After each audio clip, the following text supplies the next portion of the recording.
And then you guys all get to opt in on the recording right now. Welcome to our Buckminster Fuller Critical Path phone call for September 16, 17, wherever you are. And Julian has made it back with us today. I'm so excited. Good to see you. But he's involved in a service project, won't be able to stay. Julian, how are you feeling? And what do you expect to get out of the time you're here? And when are you planning on leaving tonight? Thank you, Steve. No, I'm glad also to see your faces today. Glad to have a time to check on these deep folk thoughts on Buki and all of the areas that we can contribute on. So excited for that. I'm not feeling best for my throat today, so I'm not sure if I'm going to stay for the whole 2 hours. I believe I can stay now for at least 1 hour.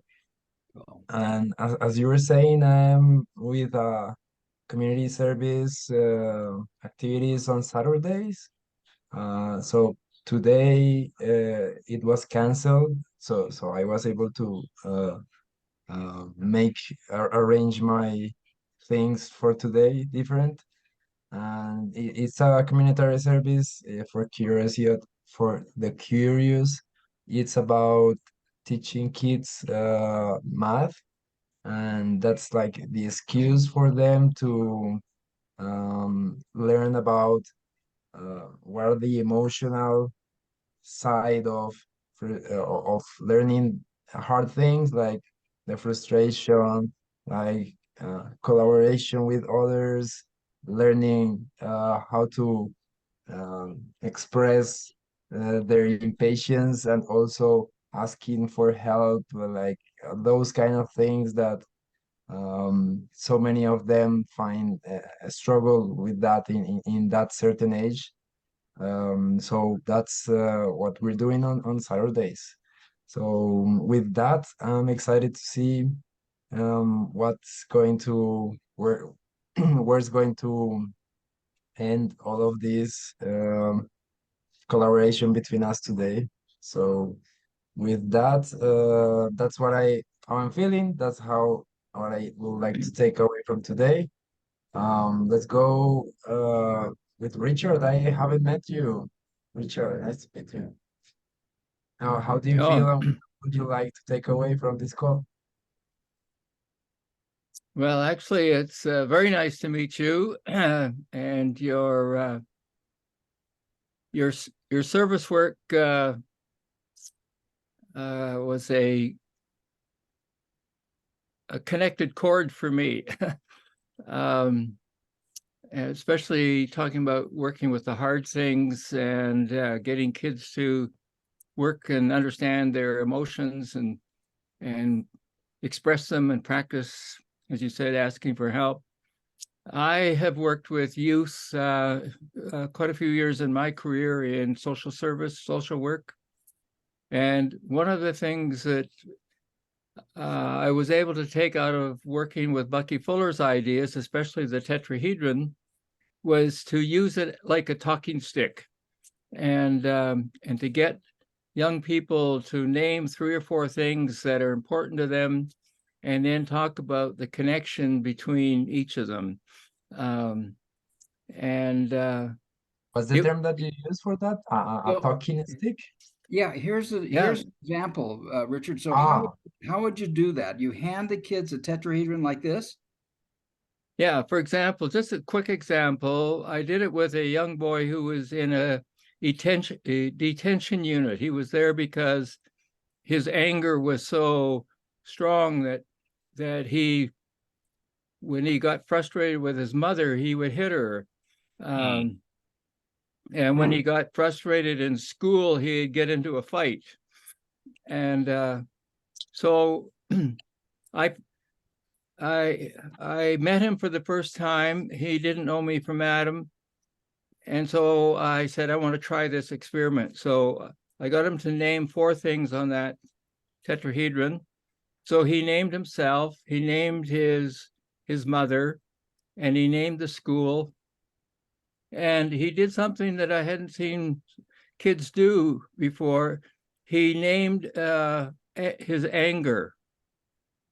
Wow. So I hadn't heard kids sort of name an emotion or a feeling. So then what I do then is say, okay, what's the relationship between you and your mother? And that allowed him to say, well, that's why I'm here. And you if you didn't know the story, you'd say, well, help me. Why are you here? And he says, well, because I can't control my relationship with my mother when I get angry, and I hit her. And so basically it was just, he was saying, so I need to be here. I need to be under sort of lock to protect myself and my mother. And so then it was like, so what's the relationship between you and the school? And he said, same thing. I really want to go to school, but my temper gets the better of me, and I get kicked out. and so you just went around and you asked them to talk about the connection between two or more things.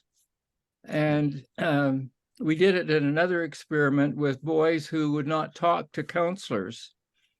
And I had a young student work with, I worked with a student, and he tried the same thing. And he came back to me and he said, one of the boys who was the worst, he would not talk one word in 55 minutes.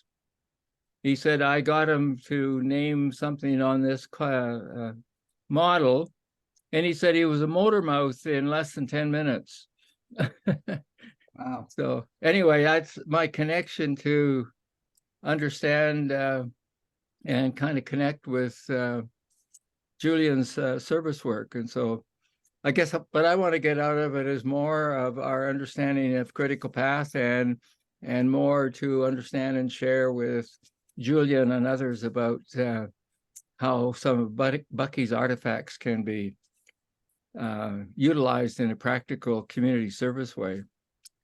So, Joe, how are you feeling, and what do you want to get out of today? Richard, before handing that to Joe, can you repeat me, please? I'm interested into open questions to not bias. What's the question that you ask children? Well, I asked them to talk about the relationship between two or more things. So the first thing, if I may, Richard, first of all, you hand them a tetrahedron, you say, so name each one of these vectors, one of these points. Just give a name to them. And does they start with them being one of them, Richard? No, many things. I did one. It can be anything. I did one with I was in a group home environment, and there were a mixture of young adults, really, but they had mental health and physical health problems. So I passed that model around, and I just said, name 4 things that are important to you. And when it got around to a woman who actually was quite disabled physically because of cerebral palsy, so she had a hard time handling the model because it was bigger than that.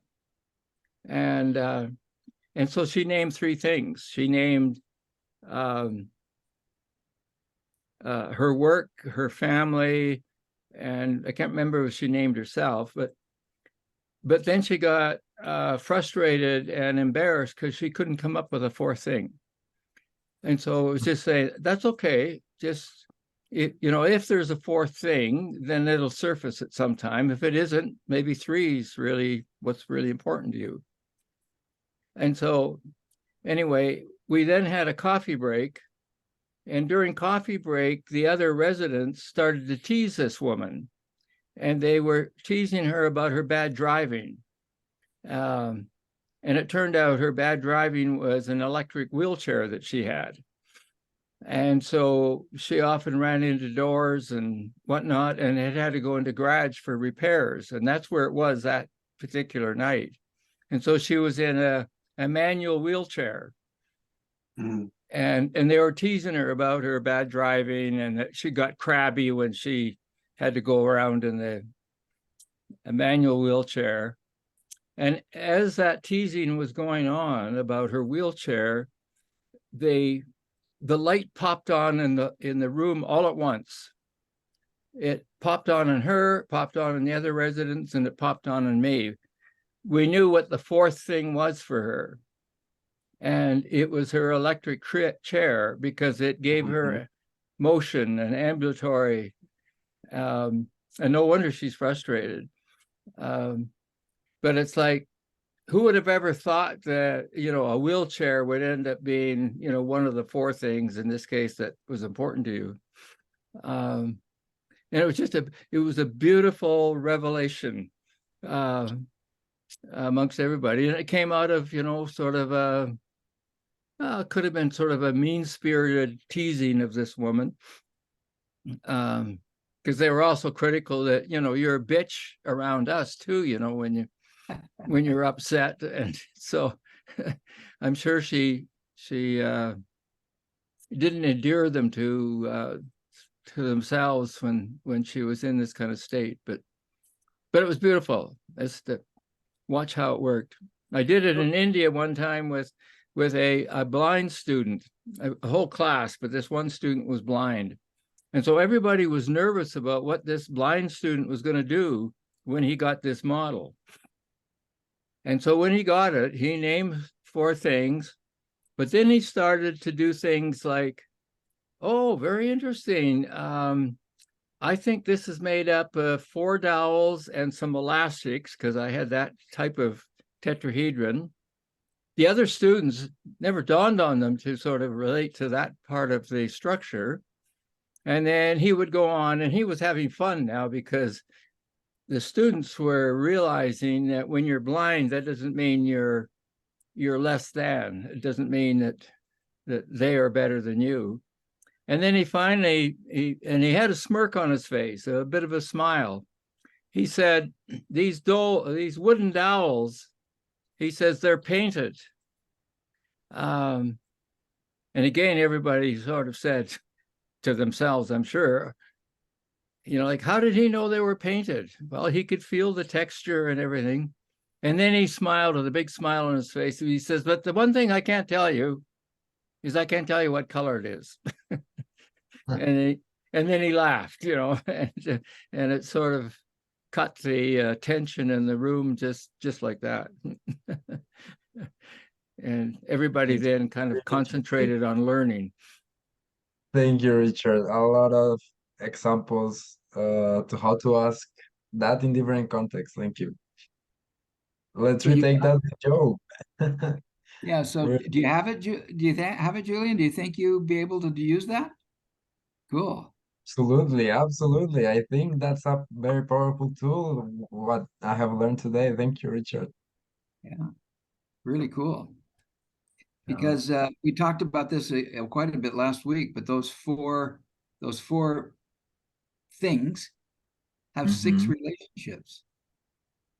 And so you get to talk about, like, well, how does that thing relate to that thing? And what the cool thing about the tetrahedron is that everything relates to all the other things equally, if you're aware of that. Yeah. And you being the leader, you can guide people to that and say, well, here's you. If this is you, then these 3 things relate here. But if this is a thing like a wheelchair, these 3 things relate to that wheelchair. And then that's true with every, it just adds a different perspective or a different dimension based on the perception. Yeah, the other thing you can do with the model that you've got, and you can say, what if this relationship doesn't work? So you can pull it apart. And then what about the other one? And you get to a point where it may be really wobbly with just one connection, but if you take the 4th or the 6th sort of connection away, then the little ball that was at the top drops. And it's a very powerful way of saying, see what happens when you don't have good or healthy kinds of connections with the people or the things you need to be connected to. Yeah. Interesting. Thank you. Cool. I love it. To me, that's worth the whole night right there. Love it. Cool. So Richard, who are you passing it off to? To Joe, I did, I think. Yeah. Okay, cool.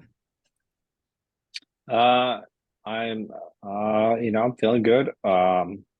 Still getting a little bit of COVID, but I'm feeling very fortunate to be here.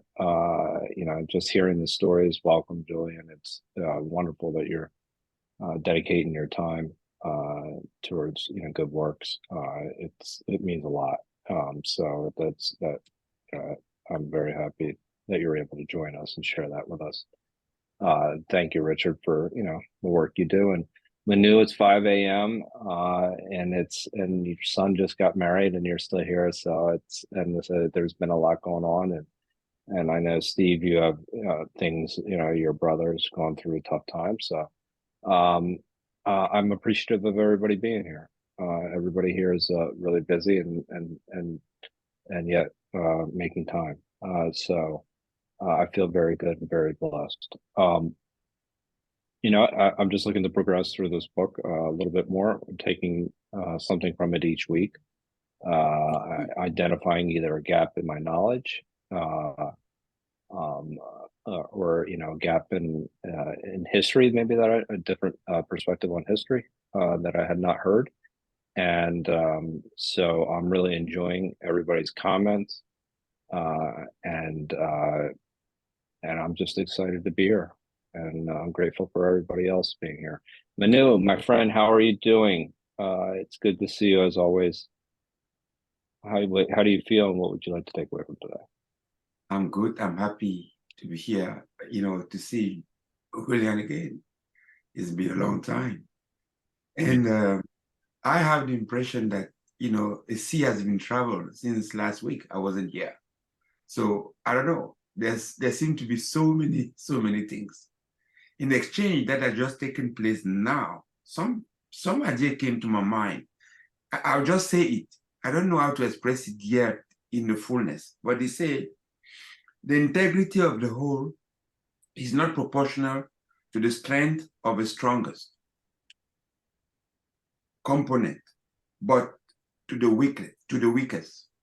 It comes from the realization that the wheelchair was so important. Mm. And without that wheelchair being noticed, there was frustration in the lady that was. It also comes from the blind being able to tune into different vibrations in order to express an aspect of a whole that nobody else that was deemed normal saw. Texture and things like that, and actually explaining and say it is color. Couldn't see the color, but felt it. So it is a testimony to the power of exponential, of spherical thinking, of trying to always see what is missing out of what you perceive, and being open to kind of recognize that and not fight it, and say, yes, there are things.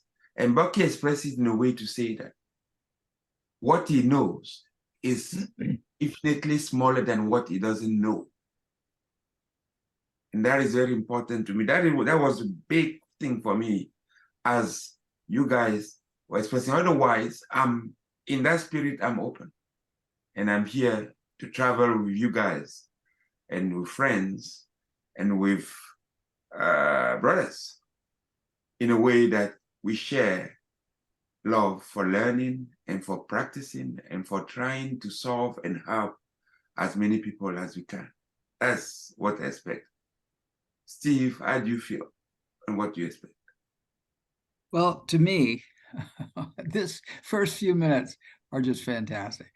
I mean, to read a whole book and miss what Richard has brought out, I think there's parts of me that could read all of Critical Faculty and and I could possibly, if it weren't for people like Richard and Manu and Joe and Julian, I could read the whole book and walk away and say, wow, that was weird, you know, but to be grounded into this idea, this is profound, because if I, to me, if I, let's, you know, we usually think in 3 dimensions, and this is not 3D, this is 2D. This is a 2D thing.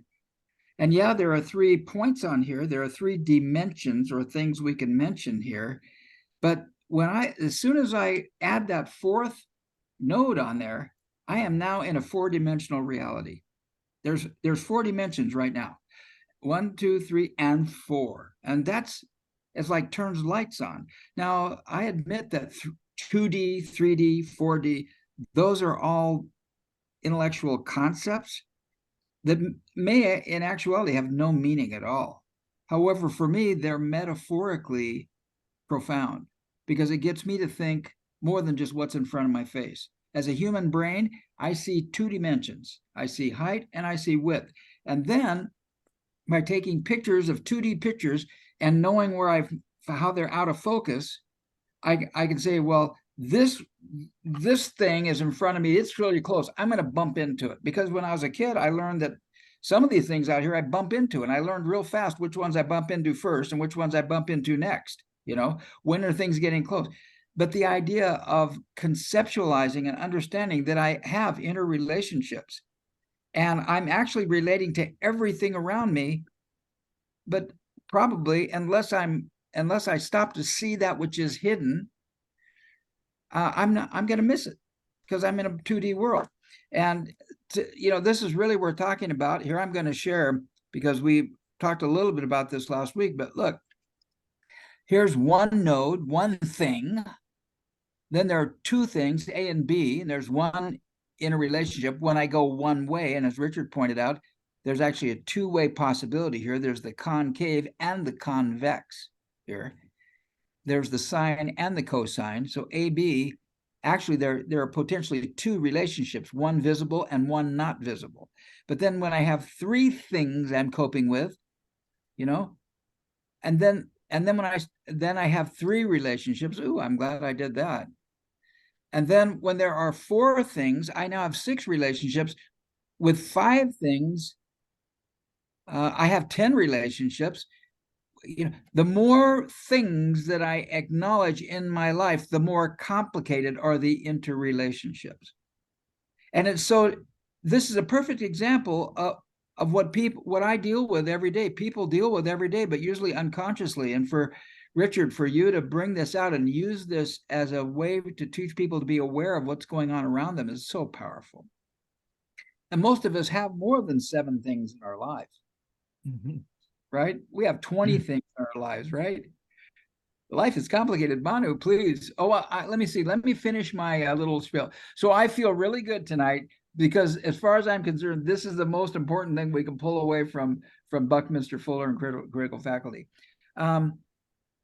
I'm going into a 10-day meditation starting this Wednesday. I'll have a 10-day meditation with a 9-day vow of silence. I'll be meditating from 4:30 in the morning until 9 o'clock at night for 10 days. And so I'm going to ask Joe, I'm going to give him my passwords and everything. I'm going to make sure that all of our meetings start at the appointed time. I'll try to send out calendar events, but the recordings will not be sent out to everybody until I get back. When I leave Wednesday morning, tonight's call will go out, Wednesday's call will go out, but everything else is going to be on hold. Joe will start the meetings, the recordings will go in, and then I'll send them out later. So that's what's going on. I'm very excited. This 9-day vow of silence is pretty cool. I put on a safari hat. I put the bill down over my eyes, so when I walk around, I only see feet. There's no possibility at all that I'm going to have a micro communication with anybody.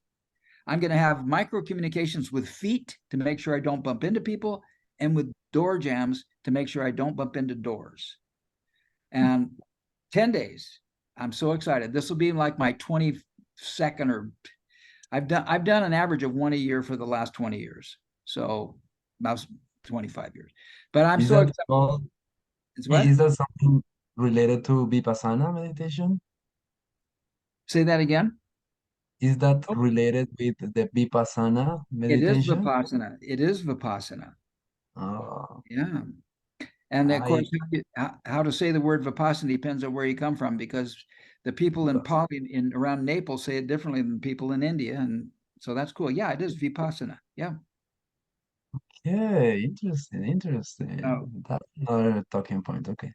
this would be more than 20. So I'm very excited about it. And I acknowledge Joe and thank Joe for taking over for me to run these things while I'm gone. And I'm very excited. So, and I'm going to get more. Already I'm complete, but we're going to talk more. This Chronofile thing has been very significant for me. And we're kind of finish up Bucky's Chronofile. He's listing points about his life that qualify him to answer the question. In part one of Critical Faculty, he talks about the problem. Then in part two, he presents his Chronofile and why he can solve a problem. And I think then in part three, we're going to hear about the solution. But right now we're doing the Chronofile. It's really, I'm excited to do this. Now, any comments or questions before we go into our reading? Can you keep that up? What you had up, Steve? Yeah, you betcha. I'm glad to do it. Yes. I wanted to make a comment that from left to right, I can see mental, mirror, perspective, flight. Let me repeat. Mental. The relationship are just intellectual and mental. They are purely metaphysical. Then when you move to where you have the cycle, that's a mirror, that's the facial, that's a two-dimensional view in a three-dimensional space. Then you move to the right, it becomes a perspective, hypercube. And then to the far right, you are flying, you are seeing the pyramid. What just happened? That was my little comment. Hang on. So on the far right, you see the actual pyramid. Yeah, it's like you are out of space and you are perceiving the whole. Yeah. You're no more Yeah, representing. it's pretty cool. Yeah, Even if you look at it as a line, it's pretty interesting. yeah. As soon as I have one question. Go ahead. Yeah, like how did they find out about 0 plus 1, 1 plus 3, 3 plus 6? Like, is Number there a of way relationship. like I can see the relationship between The that? formula is up here at the top, Julian. So like Yeah, this but formula here is n squared. And we've talked about, if you listen to last week's recording, Richard talked about, and Manu have talked about non-exponential formulas that are just standard algebra, standard math. But this formula here is n minus 1 squared, and that's how these adjacent relationships occur. that helps me understand the result, like what's at the right of the equals. But I wanted to ask about what's the left of the equal. This formula right here helps you understand where these lines come from. Because down here is the number of events or things. Down here's the number of events or things. So here's 1, there's 1. Here's 2, there's 2. But this tells you the number of relationships between the things. So if you have 2 things, there's 1 relationship. If you have 3 things, there's 3 relationships. If you have 4 things, there are 6 relationships. If you have 5 things, there are 10 relationships. Okay, so the 0 is like the number of items, and the 1 is the number of relationships. So we have 3, 6, 10. Okay, I see that. Let me Now, try to explain more physically, Julian. We have 4 in this relationship, right? In this meeting here, we 4. Take yourself first, from your perspective. How many relationships can you have? 3. You can relate to me, you can relate to Steve, you can relate to Joe. That is 3, right? okay. Now, let's start. Knowing this, let's take Joe. Joe can have a relationship with you, but that is already counted. Yeah, right? yeah. So Joe can have 2 relationships. Joe can have with Richard You can have three. You can have with Richard. You can have with me, and you can have with Steve. And that cancels out. You understand the way it's counted? Yeah. Okay. Yeah. Okay. Okay, that makes sense. Makes sense. Thank you for explaining. It's clear, more clear to me. Thank you. I don't understand. I don't understand adjacent relationships as opposed to relationships, but I think it's more three-dimensional because this has 9 adjacent relationships. There's 3, 6, and there's the 9 behind there that we can't see. Touching You know. relationship, Steve. Adjacent means touching. What? Adjacent means touching relationship. Well, yeah, I know that. But there, Yes. the adjacent relationships are shown as the black spheres. Yeah, that are but hiding. you know, in that count, you see if where you are pointing, you see the at the base, you see the white painted circle, right? Or sphere. The first one at the top there. Yes. Up here. No. Go to number 4, for example. Go down to 4. No, on the conceptually closest path symmetry. On the wall. Right there. No. No, Let me just over practice. 1 column, 1, 2, 3, column, 4. 4. Go to the Yeah. go to the Yes. 5th column. Yeah. Okay. Yes. Now, if you take the sphere that you are pointing now, it's not in relationship with the sphere that is at the top, at the bottom, to the right, at the farthest. You understand in perspective. It is not counted in that relationship because they are not close. They are not touching. They are touching one sphere that is touching on one side and touching the other side. You see what I mean? Kind of. If you point the one that is clear, right? The first one. Okay. The one that is white, yes. You up point here that. at the top. That guy up there. Let me see if I can draw in your screen. I think what Manny is trying to say is that if you pick this one does not have adjacent relationship Okay, let with me this, put it. for example. Let me put it here. Look at me. Look at this structure. Although Yeah, it's not. I'm gonna stop sharing here so we can Yes. do that. Okay, go This ahead. is closest part. This is part 2, right? But this that Yeah. I'm pointing is not in relationship to this. It's not in that count. It is in relationship to this. That is in relationship to that one. It flows through something before going. This is not counted. This relationship is not counted as one. This one is counted as 2 relationship because this is in relationship to the closest to it is that one. This, the closest is that one. But this one is not closest to this one. That's all it means. This is closest to this, but that is not closest to this. So the one that's not closest is considered to be adjacent. It's not closest, yes. This and this are closest. This and this are closest. All of these 4 at the base here. They're in relationship. 1, 2, find yes, relationship. all are in relationship. But when you talk about adjacent relationship, is a direct relationship. Like here, I count that I'm in relationship with to Richard, to Joe, to Julián, and to you, Steve. But there's another relationship that is me through Richard to Joe. In that context, Joe would then be closest to me. Richard will be closest to me. So in So practical when you terms, it's like collapse the whole of these things into a tetrahedron, they become everything, or they become 4, and everything is closest path, is the closest path sphere.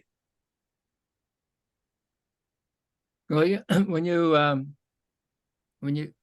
use the formula he has on that 5th column, and he's got 4 on the one that has to do with the 4 in the tetrahedron, And the formula is n minus 1 squared.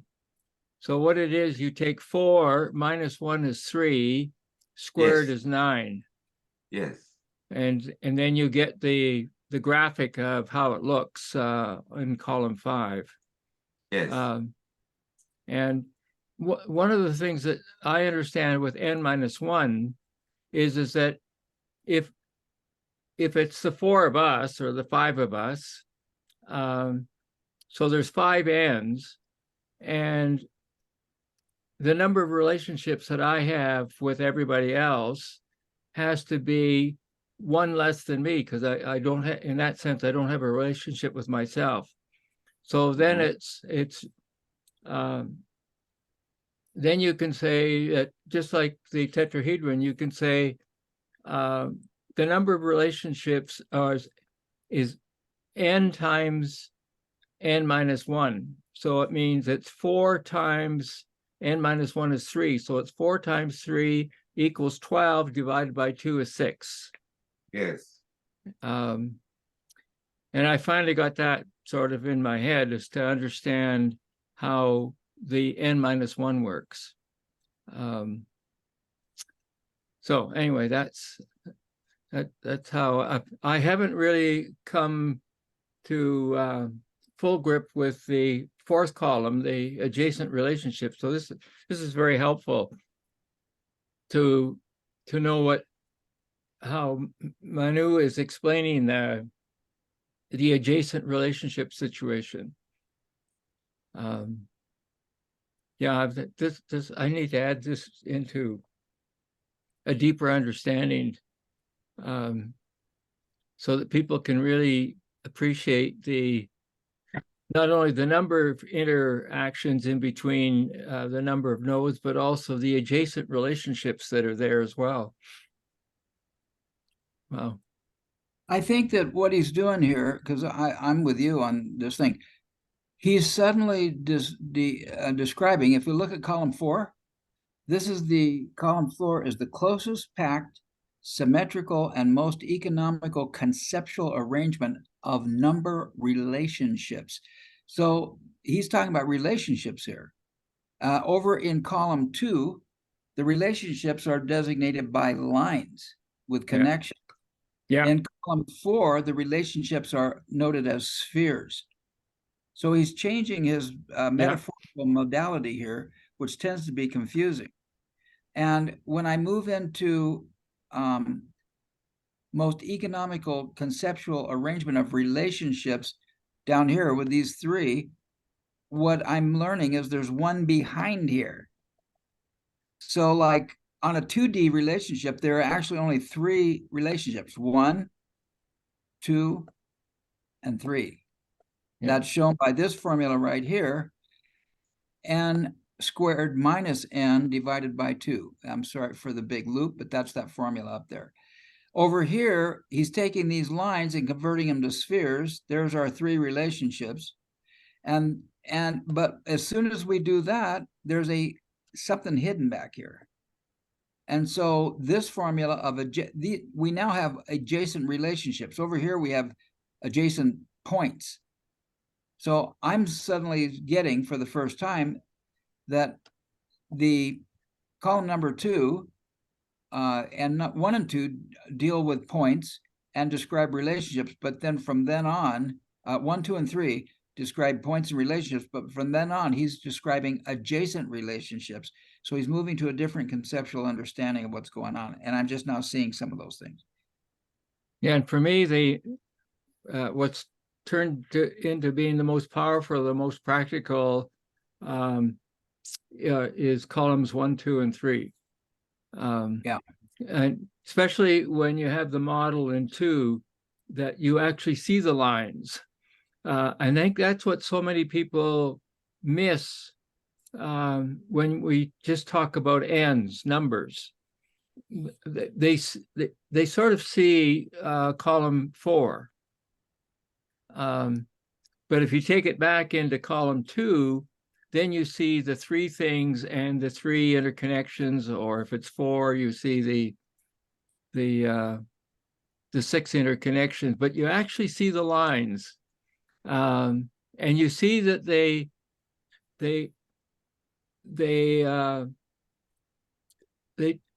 they're not doubled up anywhere. So if you took the point on the very left of the number of events, number 4 number of events, and you counted the lines that go out from it, you'll see that there's only 3.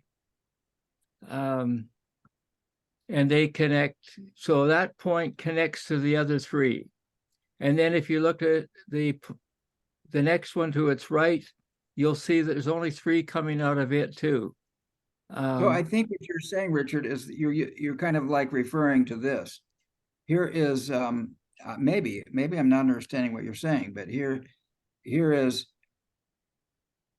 I changed the colors on this to point out that these are the 3 that you were talking about that you're talking about, right? And then we got the orange ones down here, but coming out of this guy, there are 3. Is that what you're talking about? Well, no, like what you showed before is that if you just got 3, then you just got that triangle that you showed before. Oh, okay, very good. And and then you can count the 3 balls and you can count the 3 connections. So it's easy. Right. It's visual proof. Then when you add the 4th and connect them, then all of a sudden you see that 3 jumps up to 6. Yeah. And you'll see too that just any one of those balls, count the number of relationships that come out from it. And there will only be 3 in each one. Oh, because at that point you're going back to a triangle on a 2-dimensional thing. Well, you're just realizing that you're not connected to yourself in this kind of model. So you can't count you as one of the connections. But you can count you when you have a tetrahedron. Well, but you can't count you in relation to those other 3. Well, why can't I count me here? Why aren't I one of these? Well, as I say, if you take a ball and just pick one of those balls and say that's you. Okay. And then you can say, and then all you have to do is look at how many lines come out from you with that, where you got your finger around you. Right, 2 lines come out. Only 2. Right. And if you turned it the other way and said, that's me, how many connections do I have coming out of me? And there's only 2. And if we did Joe, same thing. So that's n-1. 3 minus 1 equals 2. That? This is n-1. Got it? Yeah. Because there are 3 n's, minus 1, counting yourself, leaves 2. Yeah. Is what you're saying, Richard? Yeah. Yeah. Okay, good. And so there's only a possibility of those 3 relationships. Yeah, and of course, one of the adjacents, I suppose, in some ways, it's kind of interesting, is those bottom 2. I mean, they're connected to each other without you necessarily. Exactly right. Everybody's connected to everybody here, but only on a 2-dimensional basis. Yeah, yeah. And as soon as you bring in the 4th party, you're required to go into 3D, and you have 6. Yeah, and then again, when you look at each one of those balls and count the number of edges that come out from it, you'll find that there's only 3 coming out of each one. Right. n-1. 4 minus 1 is 3. Right on. Got it. Yeah. Cool. Yeah, it's Something. Manu was going to say something. I was going to tell you one other quick story, but. So, Manu, do you want to share first, or you want Richard to tell a story? When do you share if we're talking about this? Go ahead, Manu. have you heard about what concatenation is? Concatenation, yeah, a concatenated string, right? Okay. It's when you cut it short, right? Concatenated is cut short. Concatenating is joining Joining. end It's to end. joining. It's joining rather than cutting. Okay, good. Okay. If you Okay. take what you have, can you share again? You want me to share this again? No, the The buckets. screen. Oh, the cosmography diagram. Here we go. Cosmography diagram. Thank you for the name. Again, look to your left. Conceptual relationship, right? Yeah. The second part. Conceptuality of the number of most economical relationships between events, or Okay. minimum number of interconnections of all events. Right. Okay. Now, the fourth column, you have the representation of that conceptuality. But what happened? Can you represent a point? Look where. At the first row, you have a point, a sphere, right? Go to your right, to the fourth. What is corresponding to that row? Nothing. Zero. Nothingness. All right? There's nothing So there. yes. Yeah. You start seeing you have to go higher in order to be able to represent what is lower.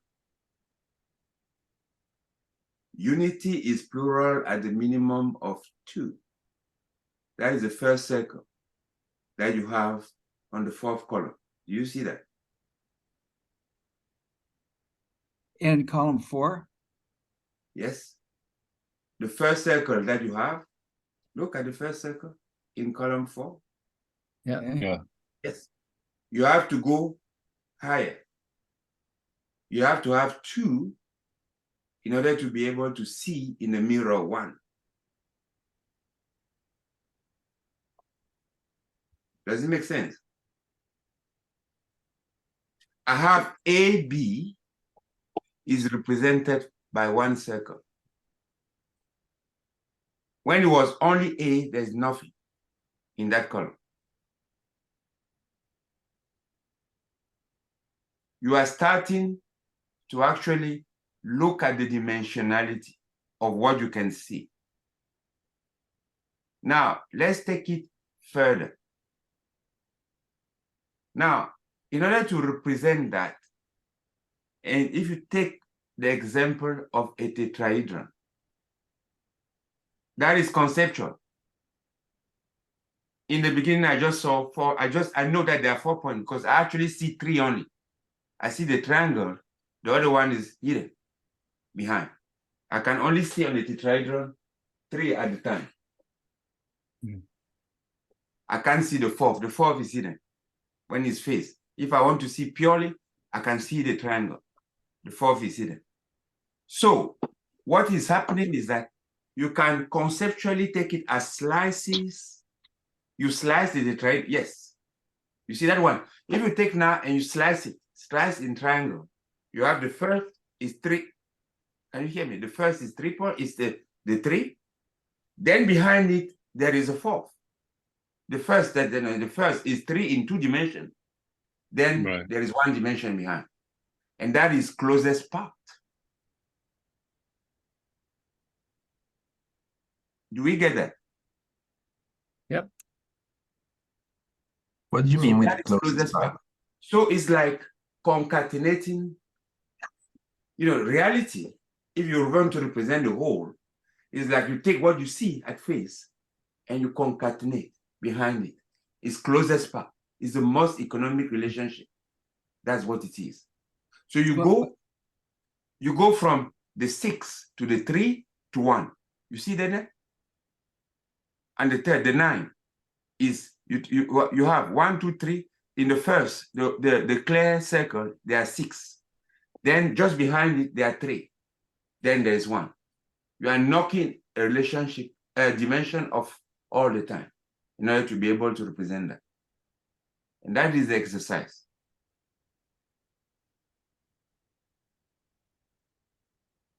Does it make sense?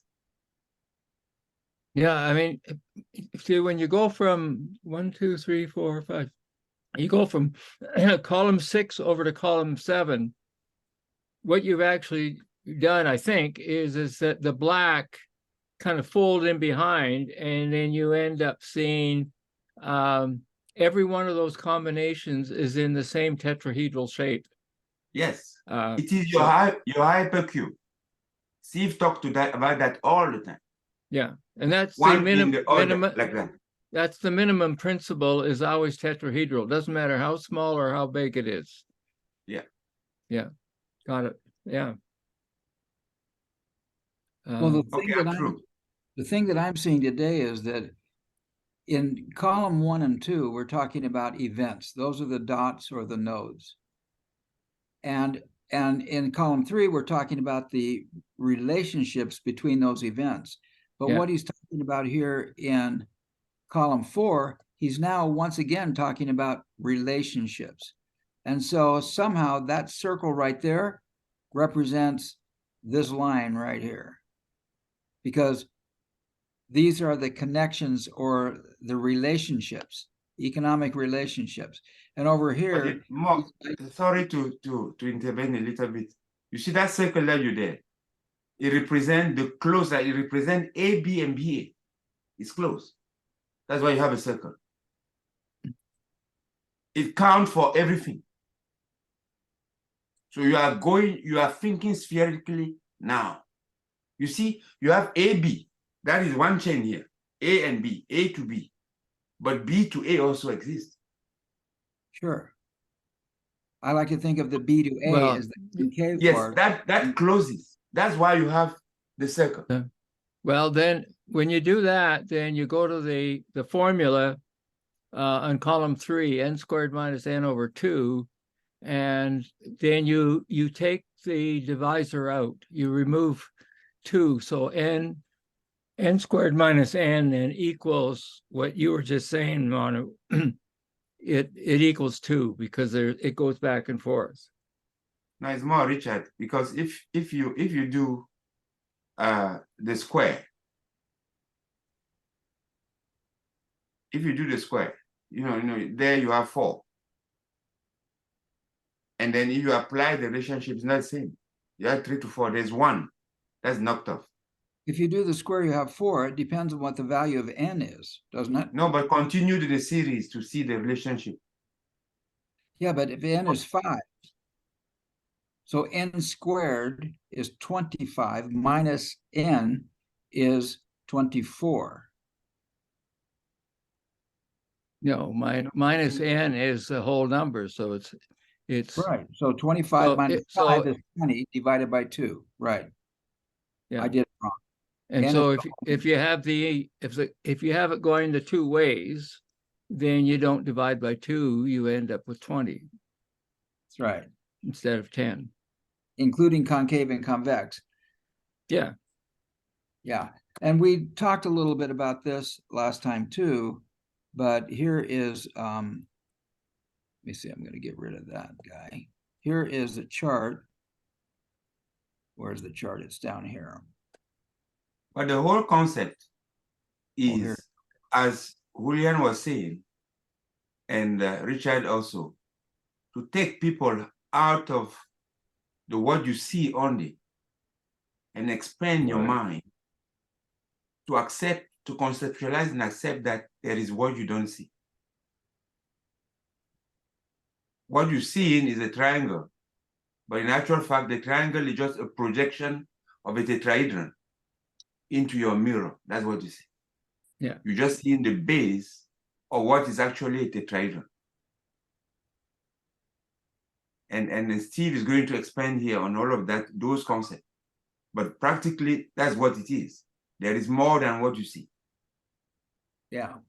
And so, and what we discussed last week, Julián, is that if we take this guy here, if you draw a line down here, we made a chart of A's and B's and C's and D's. Bucky's not counting the duality that's going through there. And if you look at his chart, you see he's looking at AB, BC, CD, AC, BD, AD. He's not counting this part over here. This is the unseen. You know, this is the cosine, this is the sine, this is the convex, I think, and this is concave. I'm not sure, but this is where if you don't divide by 2, you have 20. If you do divide by 2, then you have 10. Yeah. Right? Well, So if you well, don't divide by 2, you're looking at but both just sides. stay with 4, because then you've got 4 squared minus 4 is 12 over 2 is 6. So in the tetrahedron, the way you've got just 4 there, then you either are working with 4 or you're working with you're working with 6 or you're working with 12, because you have the two-way street effect, or you say the concave convex, or as Manu I think is saying, is that you have the sort of the hidden in behind, because it can go the other way as well as the way that the Bucky has it laid out there. Notice that Bucky has AB, BC, CD. AB, Yeah. C, CD. He goes right down that line. Then he goes to ACBD. There's ACBD. Then he goes AD. There's AD. So he's not counting these lighter pictures over here. He's only counting this half. That's why divide by 2. Yeah. In other words, your reality is a projection. Well, that's Right. true.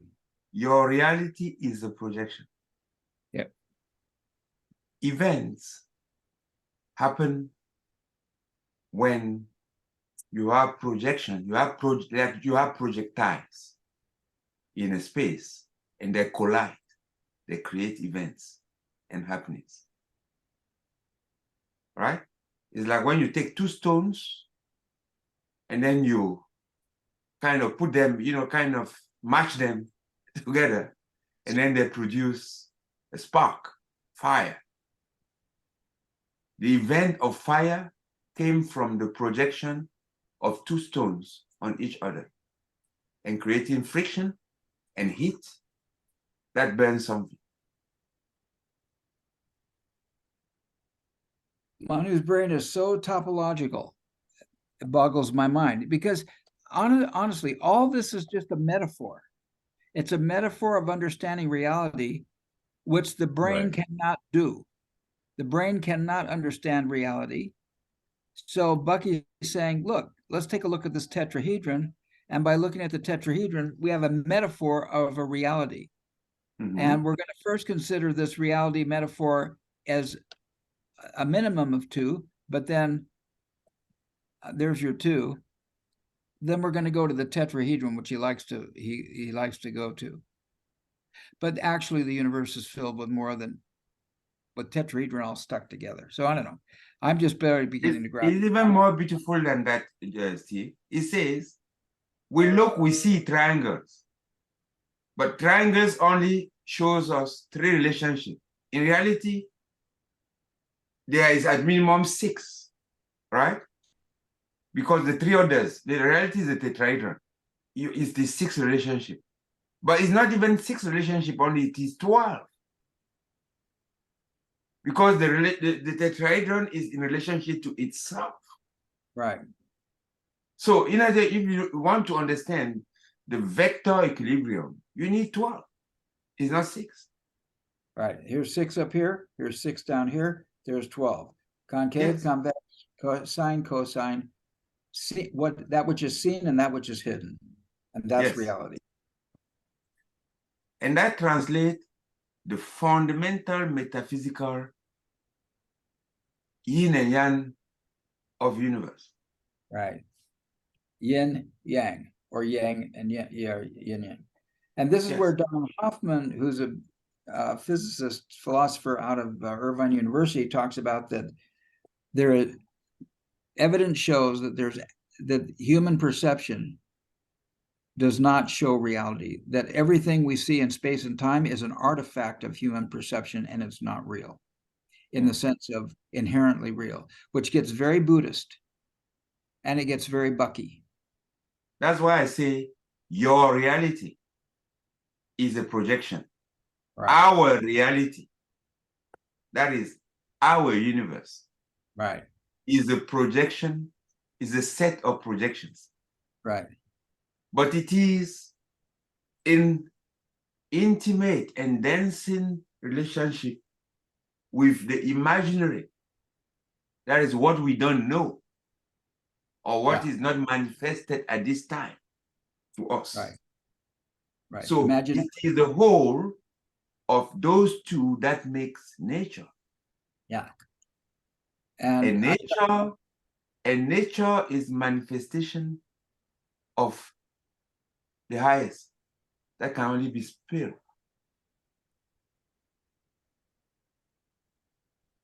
yeah. You get me? Nature is a manifestation of pure synergy and cosmic integrity. I have a big smile right now because it's like you read my mind, Manu. I was thinking of this person that is talking about 1 + 1 = 3 and has this movement around synergetical people, like synergetical movement. And when I say movement, is more related to this social media movement. And I was thinking about how is that related to this, and it's like 1 + 1 when he talks about that. He's mentioning about the the power of joining together, people joining together, and it's not the same as you sum, like the sum of the parts is not the same as the total, So he's talking about that when he shows 1 + 1 = 3, because there's something behind that we're not seeing, and it reminded me of these black spheres, like the shadow, like that things that we don't see, and that's like that looks like an explanation of how does the sum of the parts is not equal to the total. Like that's a good explanation to me. Like it it, Hmm. it, it, it can be related to that, but I'm not quite sure about the synergetical origin of the word, or like what it does means. But really interesting. I'm not sure if I can stay longer. It's already 10 minutes past, but I would Yeah. like to round up. If you have any comments, please go ahead. Yeah. Go Let me ahead. try. Let me try this. The tetrahedron also can give visual proof of the sum of the parts is, or the whole is more than the sum of the parts. So you can prove 1 + 1 = 4. And what you do is you take two triangles. So you got one triangle and you got two triangles, and then you unhook them and then put them together so that they form a three-dimensional tetrahedron. And so you can get a tetrahedron out of two triangles. So you got one triangle, 1 + 1, = 2 if you want. But when you have the actual tetrahedron in front of you, you count the triangles and there's 4. So 1 triangle plus 1 triangle = 4 triangles. That's proof that the sum is more than, or the whole is more than the sum of its parts. Oh, interesting exercise. Thank you, Richard, for sharing that. Yeah, interesting. It's just a metaphor of reality, and our brain can't comprehend it. So I can actually say contradictory things about this, and both of them are true simultaneously, because it's just a metaphor of reality. It depends on what my perspective is.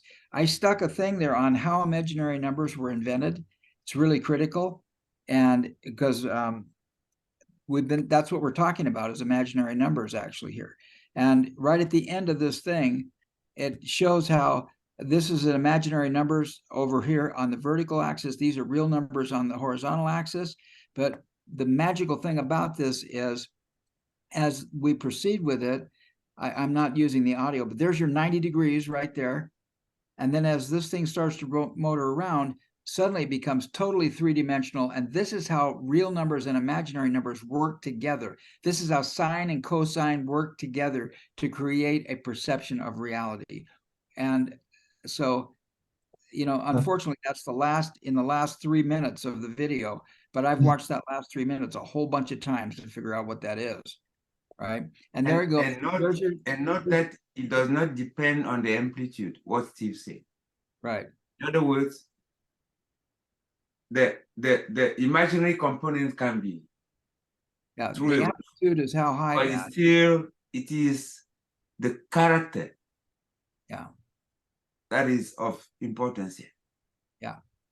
And in that you cannot, it's impossible for you to know everything at the same time. Right. Then you start thinking about exclusivity, Pauli, uncertainty of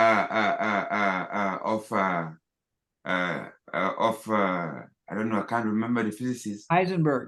A wave equation of Schrödinger, which solutions are just discrete. Right. Cool.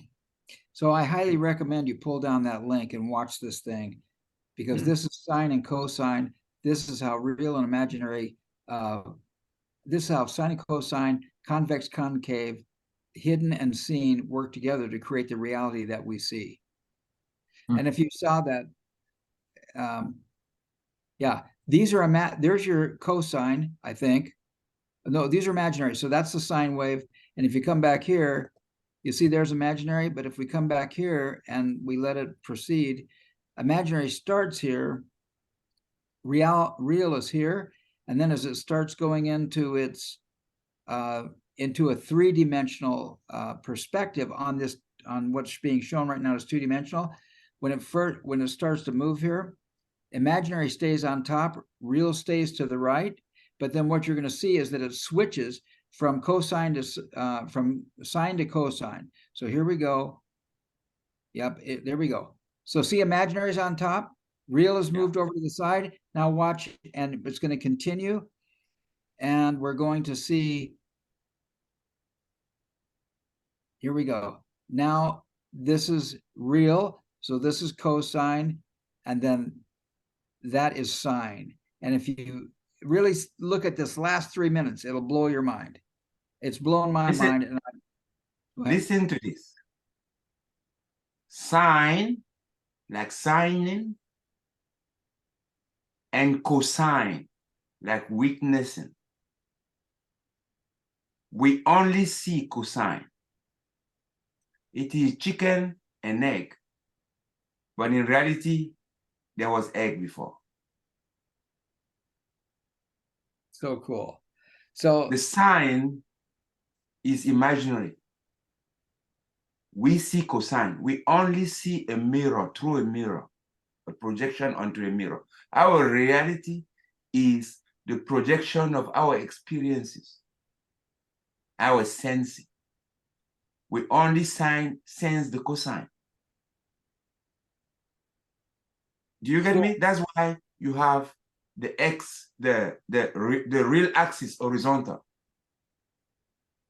whereas the sine, the imaginary axis, is vertical, and it projects to zero, to nothingness, to a point on the real axis, because we cannot see the point.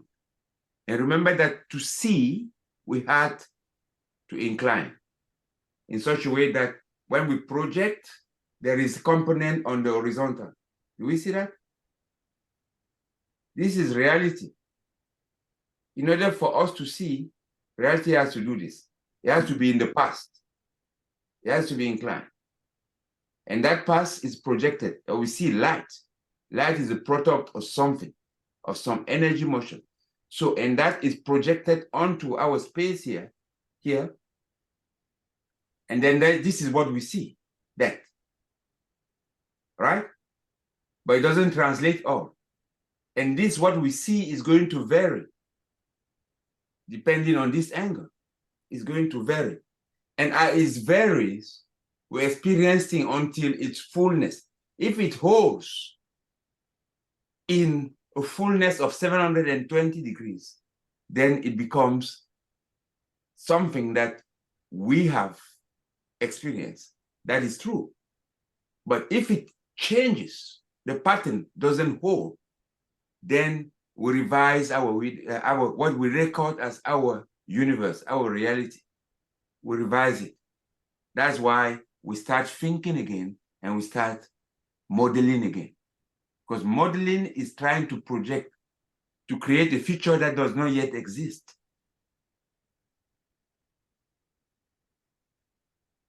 Yeah, these are great metaphors, because there is an argument that the future actually does exist, and I just don't see it because my brain is taking my past experience and projecting it into the future. If I release my brain and start using my intuition, I can see the future. And I think Yes. Bucky will argue that. Yeah, it's the same thing as to say zero is zero nothingness or zero is all. It's metaphor, it's metaphoric. And we should accept that we are in, we are not out of these things. Right. So when we are expanding, we are permeating with everything else. So we can expand to the whole, and then we can also concentrate to the minimum. In fact, if our reading tonight, Yes. before Because otherwise we wouldn't have anything. Before you leave, Julián, I know you got to go, my friend, but hang on. Joe, you want to read number 20? And we're going to see what Bucky's going to say, what Manu was just saying, which I said, we have to intuit the future. Read number 20, Joe, if you would. Sure. I sought to operate only on a do it yourself basis and only on the basis of intuition. There we go. To- See, it's intuition. The way I see the future is through intuition. My brain only sees the past. My brain is storing past experiences. In fact, my brain is storing my experience of past experiences, because your experience of those past experiences are completely different than mine. When we get off this call right now, Julián, if you came and interviewed Richard and me and Joe and Manu, we'd tell you completely different stories about what we've just been talking about. Because our brains are different. We store stuff differently. Anyway, yeah. I just thought 20 was really cool. He's going to do it himself. He's going to operate only on a do-it-yourself basis and only on the basis of intuition. Whew. And I think that's a great takeaway for me, because I was typing this morning in my phone, like, in which book does Joe Dispenza talks about intuition? I was researching that this morning, and I'm interested into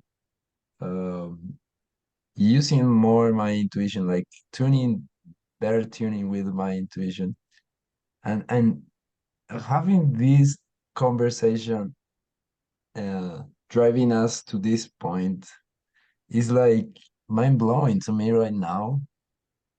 Like, thank you for bringing this out, Steve, because and Manny, because Manny was talking about intuition without knowing that you were going to show this up, and it's I think that there's a great learning here about humility also. Like, right. we want to um understand everything, like we are dissecting here reality, like that's crazy. Like, are we really doing that? Yes, we're really doing that. And I think so far it looks like a really great job. And the if I was going to describe that graphic in the 7th column, with the white and black spheres, only you could see a tetrahedron with your intuition. Because graphically it's just black and white spheres, you know, but if you oh, thank you, Steve, for putting that. Yeah, so it's not the seventh, the sixth.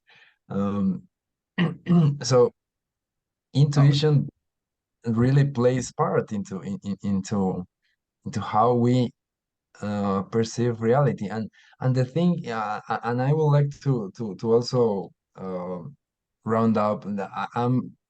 I think this could be like my takeaways and how do I feel ending, because I I was thinking about the Richard's story about this blind kid handling the doing with the tetrahedron, and I think that for some of us, it's easy to see abstract. It's easy to see numbers. It's easy to see graphics in these multiple dimensions. But there are some people, and I include myself, when sometimes it's difficult to see these things. It's difficult to abstract something. It's difficult to add things. Like I learned today a lot of formula, how to see formulas different, because Richard, when you explain like the -1, like minus me, it's like, oh God, it was so easy. And when you explain like the divided into two, like the split, it was like, okay, now I'm seeing formulas in a whole new way. Like if I were to learn those things when I was studying math, equations, algebra, and all of that, like I think that could make things a lot more easier to see this, and it's way of perspective, you know. So I feel really grateful to being able to be together today with you guys, to see your faces, to share all of this. Like the conversation is really, really interesting. Please keep it moving without me. I believe you will end up with really great insights. I will try to catch on the recording whenever you got it, Steve. It's okay. I please enjoy Vipassana. Please enjoy it. And like I have been thinking of, I received an invitation for doing something similar, so go ahead and share the experience later. So yeah, I feel great. Thank you. I think I feel better from my throat. Not just kidding. It's harder. But no, thank you everyone. I think that's my key out. Um, Anything else before jumping out? Thanks Steve for or showing up. anyone? Thanks for showing up, Julian. Thank No, you, Julian. no, my Yeah, pleasure. thank My you, Julian. And get us Rafa's here. I will Yes. try. I will try. I will try. Yeah. I'll push him. And no, thank you for the warm welcome back. Thank you. I hope I will be able to join more frequent. I'll see. I'll try. Thank you very much. Have a good night. Good night. Have a good night. Take care. Thank you. All righty, so we have about 25 minutes left. And so shall we jump into the book, or do we want to? I think we read 21 and then we can conclude there, because that was the 21 point. Because what, Manu? We read 21. All right, let's read 21. We'll continue Yes. to. You want to read 21, Manu? Okay, I see. I oriented what I call my comprehensive anticipatory design sentence strategies toward primarily advantaging the new life in the born within the environment controlling devices I was designing and developing, because the new lives will be unencumbered by conditioned reflexes that might otherwise blind them to the potential advantages newly existent within the new environment control system in which they found themselves beginning life. Yeah. That's it, I think. Well, 21 goes down for 2 more paragraphs. Okay, as already mentioned, our second child, Allegra, was born in 1927. 5 years earlier, her sister Alexandra had died on the eve of her birthday, having gone through 4 years of spinal meningitis and infantile paralysis.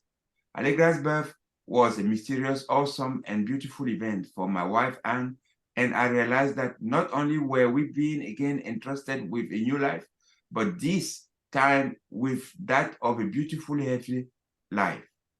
At the moment, I was penniless, and to the relative few who knew me, discredited. I had proved myself to be a failure in a business that had been financially backed by many of my friends. I have only a rich inventory of experience.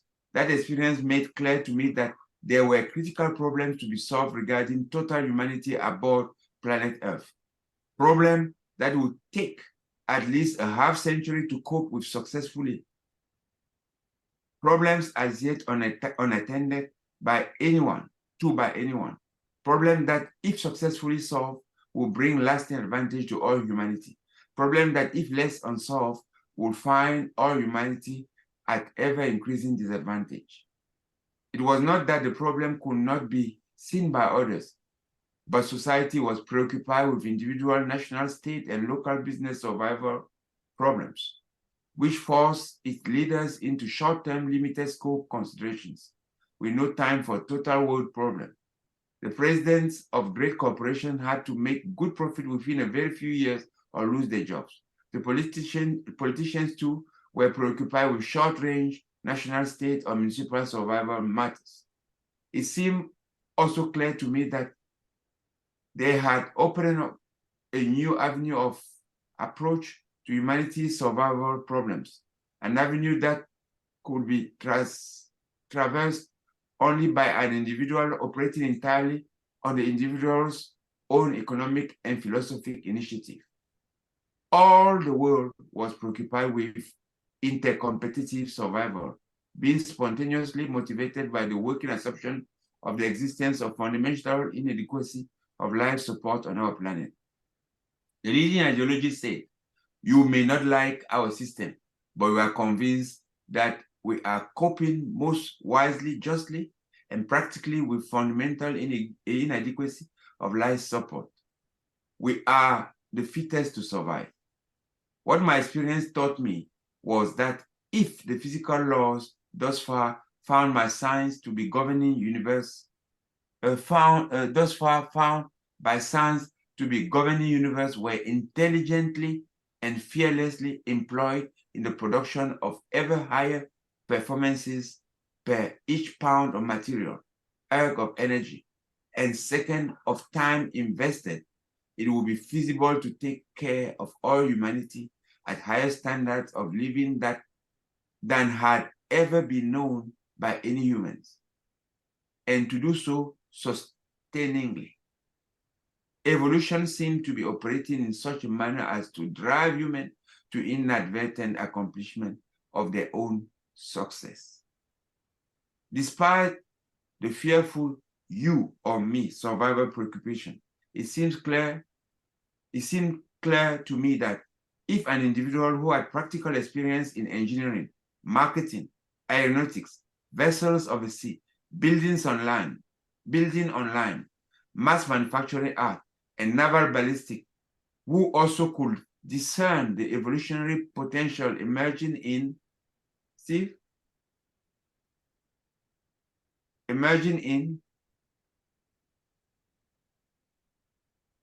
where is it now? Despite the fearful, emerging in scientific discoveries, and see what the priority of task might be in bringing about general economic success for all humanity. Then, if that individual were to address those problems completely, committing the balance of his life to the realization of such technical advantages of humanity, then if that individual was doing what nature was trying to do, he might find self and those dependent on self surviving and gaining in knowledge, capability, and experience relevant to the task to be accomplished. Effective exploration requires effective record keeping.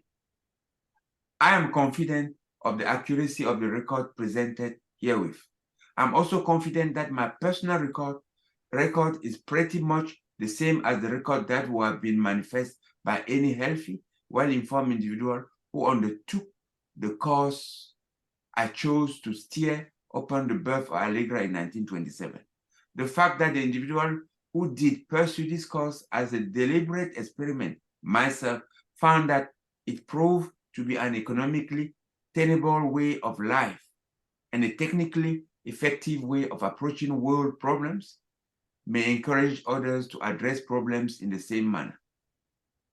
Okay, that's the related. That's the end. That's the end of the section. So let's pause right there. Okay. For tonight, we got 3 stars right there, and it's begins a new section. Okay, so he went through a bunch of stuff right there. Any comments or questions on what we just read? Yeah, I make a comment on the last part, which has always intrigued me, and maybe it links to what we're talking about tonight in terms of what you see and what you don't see, what's in behind. When I read the sentence or have the sentence read to me that who undertook the course I chose to steer upon the birth of Allegra in 1927. And the course that he took was to see whether you could do something to be helpful to all of humanity, which is what he was talking about in the paragraph above.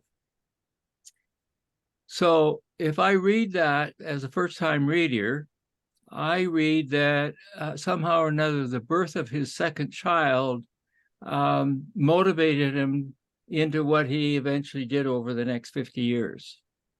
He is silent on the fact that the other part of his story in relation to her death, or I mean her birth and his failure, is the suicide part. And it's silent here, which is interesting as to why he would have chosen to go from being a failure, which he described and was very honest about and so forth, and the talk about his daughter being born. And then when he gets down to the end, he only refers to his daughter as being the motivator of doing what he's going to do, and not the epiphany that he said he had when he was thinking about suicide. Interesting. Yeah, he does mention, let me see, as already, sorry, my screen is being weird. Despite,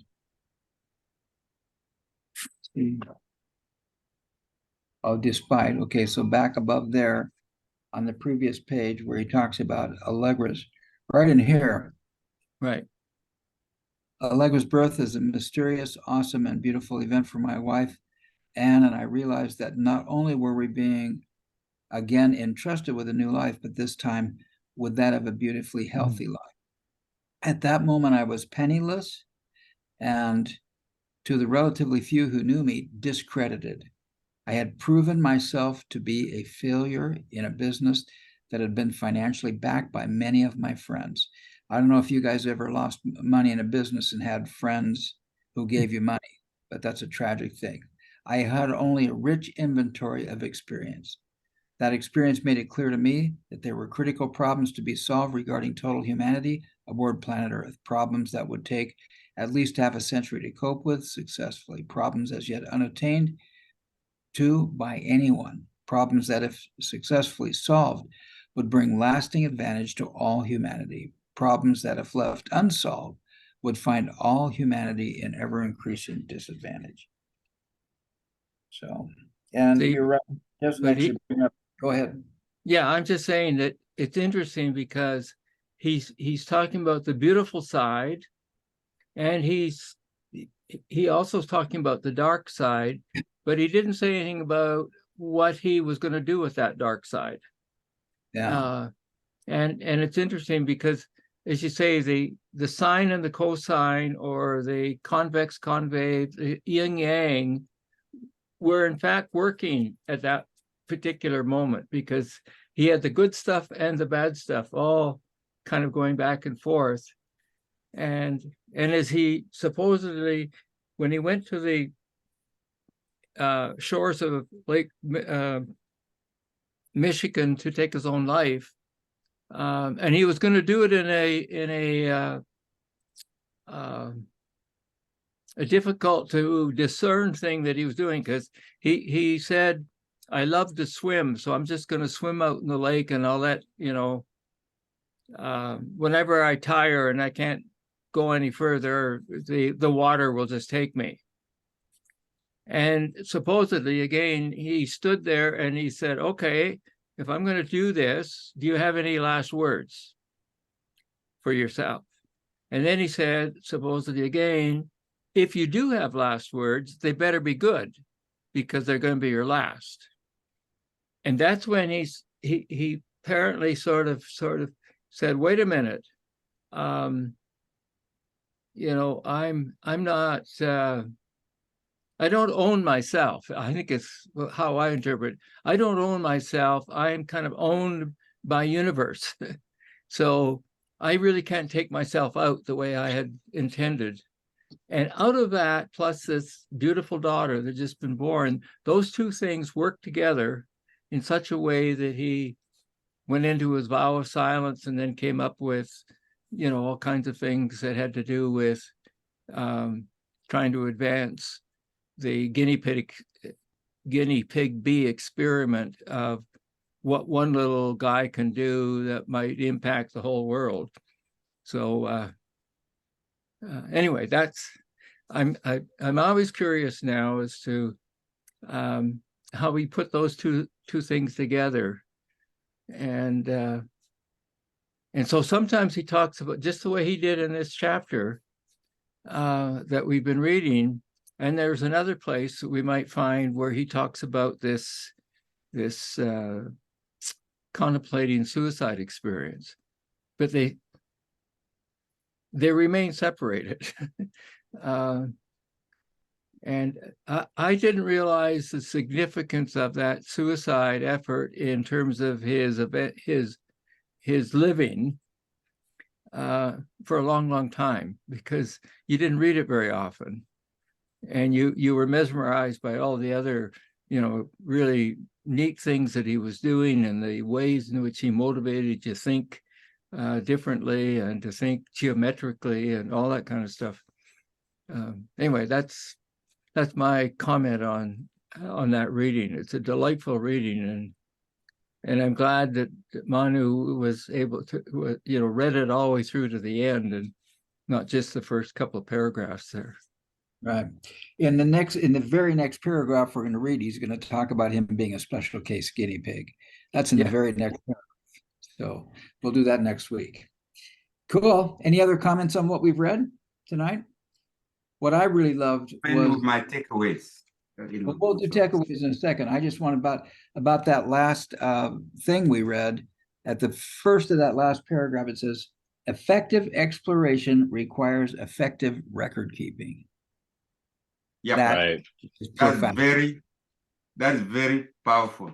Yeah. It's because my book on meditation is all about journaling the experience, so I can actually measure the results. And I talk about ground rules, that I like ground rules. Ground rules are not laws. They're not commandments. Their ground relates to having a ground, building a foundation, and rules relates to the ruler, which measures. And so by having ground rules, I'm keeping my feet on the ground, I'm building a foundation, and I'm going to use a ruler to determine my, as he would say it, effective exploration requires effective record keeping. So I'm going to use these rulers to measure my exploration. I think that's really profound for me. So maybe that's my takeaway. But Manu, how are you feeling, and what's your takeaway tonight? I think that it was awesome. I'm really grateful and thankful for all the contributions. Really, really. Julián, what he's doing, Richard, what you've done, that is really fantastic. It is a testimony of the power of education. Education educe to trigger the outpouring of the genius that is in every individual, to educe the individual. That's what it means. Now, from that last paragraph, I have many, many things that he says, and which are important. He talked about the trigger, like it was like that challenge that he had, that it was discredited, it was bankrupt, and considered suicide, right? Mhm. And then there was the birth of a child that was the trigger for him to make a decision. Secondly, there is a notion of generalist versus specialist.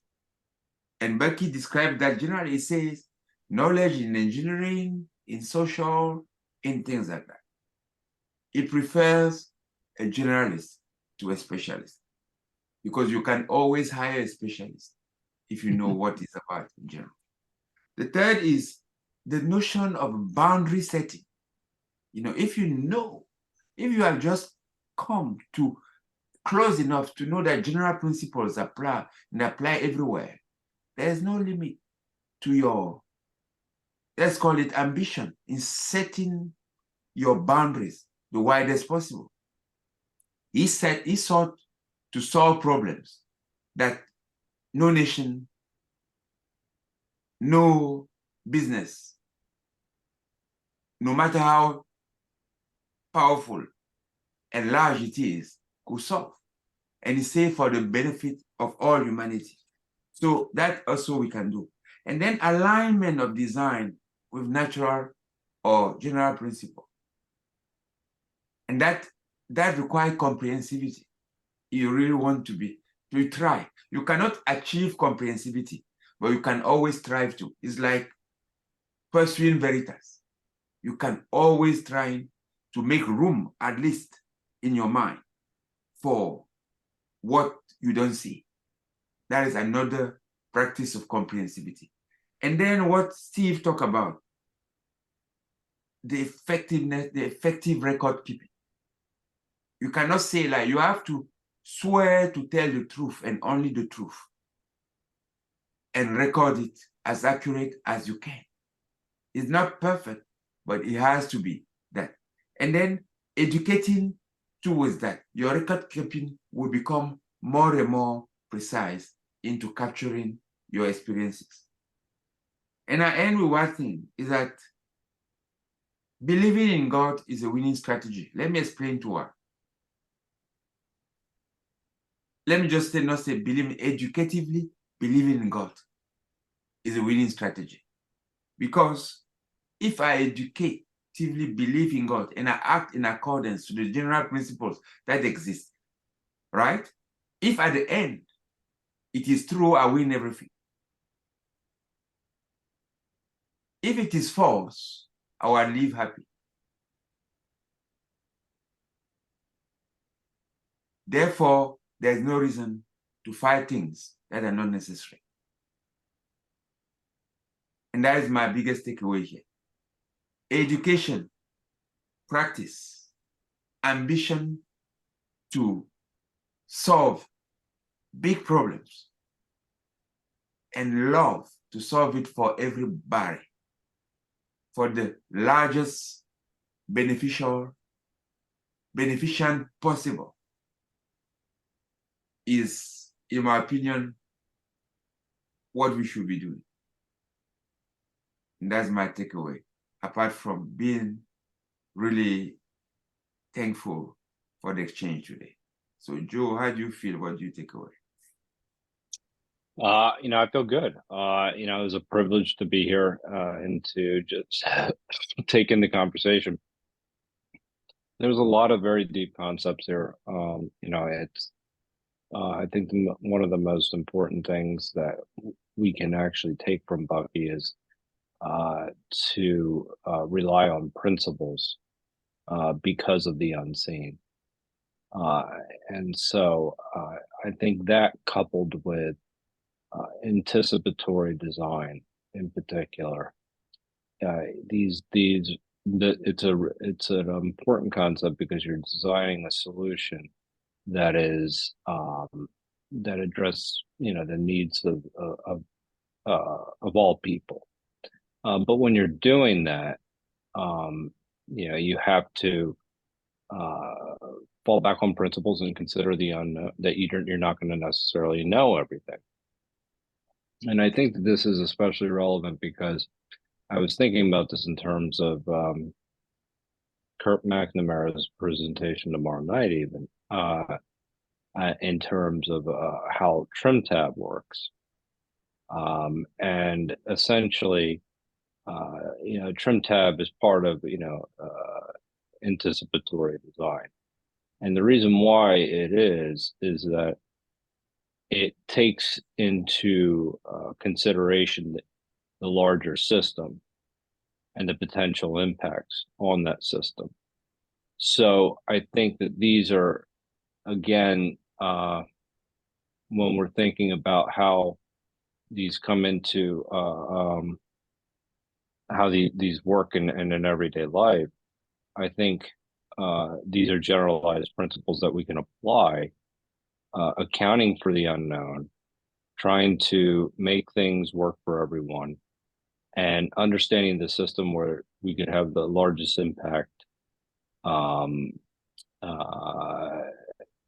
the system with minimal risk, and that accounts for the consequences, the long-term and short-term consequences, if you take a more TrimTab approach to solving a problem. So that's the way I look at this, is that whenever I think about what we see and what we don't see, it's relying on principles, anticipatory design, and then how do you mitigate the risks that are associated with the solution. And that's where I think another idea, where Bucky's idea of TrimTab comes in. So that's what that was going through my mind. I also thought it was, something that I personally need to work on: effective exploration and effective record keeping, how the relationship between those two, that is essential. It's something that I need to personally, I have a commitment to doing a little bit better on. So that's something that that I have to address. And I think Bucky's actually, his story,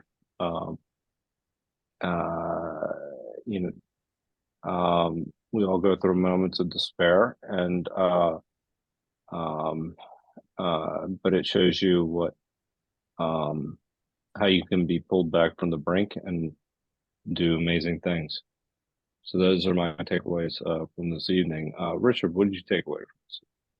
How do you feel, and what did you take away? Well, I feel quite energized and into storytelling. And so my takeaway really is just to share one more little story. And that was I had an appointment at a Indian university, and for 6 months. And so I wanted to go over, and I was reading Fritjof Capra and various other sort of Western, Eastern kind of philosophies, and I wanted to understand both a little bit more, and certainly wanted to understand so-called Eastern philosophies. And so I was there for a reasonable period of time, and a sister university in Bombay invited me to come and talk to their graduate students about community development. And I thought, oh my God, I'm a Westerner, I'm a colonizer, I'm an imperialist, and I'm going to talk with South Asian people about community development. That I have had no preconceived idea as to how they would receive me other than negatively. So I had my tetrahedron model, the one I described at the student that was blind worked with. And I passed it around to a group of students. And they were all sitting in around tables, round tables, 5 or 6 to a table. And so I asked them just to experience that model and tell me what it communicates to them. Well, some of them, they tried to get some kind of thoughtful communication out of the model. Some thought it's just a bunch of sticks and elastics, but one table with all young men, and they were sort of smart-ass men, and so they were making comments and being a bit flippant. And when they got the model, one of or two of them tried to crush it. They tried to pull it apart and sort of wreck it. And they got it into a configuration that I knew they didn't know how to get out, return it to its original state. So I became quite authoritative with them. I said, okay, you guys, now that you've done what you've done, you put that thing back the way you found it. And so they tried, and they couldn't do it. And then all of a sudden, one of them just threw it to the next table. And the whole class laughed. And I said to them, so what's the laughter all about? And they said, typical community developer. I said, what? How was that a model of a typical community developer? And they said, well, we've experienced many times community development experts coming into our community with community development ideas as to how we can improve our life. And they generally just screw it up, and then they leave town. And so the throwing of the model over to the next table represented the screw up by the expert, and he just left them in the lurch and went home. Well, I couldn't have scripted a better community development sort of lecture if I'd spent 2 weeks trying to write it all out in a way that would come across well to those students. So the model saved my day, if you want, saved my butt in terms of being able to say something that might be kind of profound for a group of strangers and me in a strange university in a strange country. So that's my takeaway gift sharing to everybody. So back to you, Steve. Okay, I'd love to see your model with the rubber bands. Do you have one of those still? Oh, yeah. Well, let's see that. I keep imagining rubber bands. How do you work rubber bands into that thing? Well, it's these Oh, I've seen- elastics. Yeah. So it's and That's a it's better representation yeah, of it is. tetrahedron. And It's a so you better- can, because that's what it is in reality. yeah, and you can pull it apart. I did it in another group one time, and they were professional social work people, and we were in a conference. There was about 60 people in a big circle, and I was passing it around, and one of the fellows, I don't know, he really took a dislike to what I was doing, I guess. So when he got the model, he, what do I think about this model? He put it on the floor and he stamped on it, and it just crushed down to the floor. And the audience, of course, were absolutely aghast. Yeah. Here's a guest speaker, and somebody treats him that way. Yeah. But the interesting thing was that when he took his foot off, this thing popped back up. And so not only was he now embarrassed sort of for doing what he did, but he saw he didn't destroy what he thought he was trying to get rid of. So that was a great lesson too, in terms of, so this is a very dynamic, mobile tetrahedron model that came out of a Tensegrity toy kit that used to be available. And this one, of course, is blue. The one I happened to have in India that time was red, a red dowel. And these smart-ass kids, when I said, what does it communicate to you? One of them said, it's a dangerous model.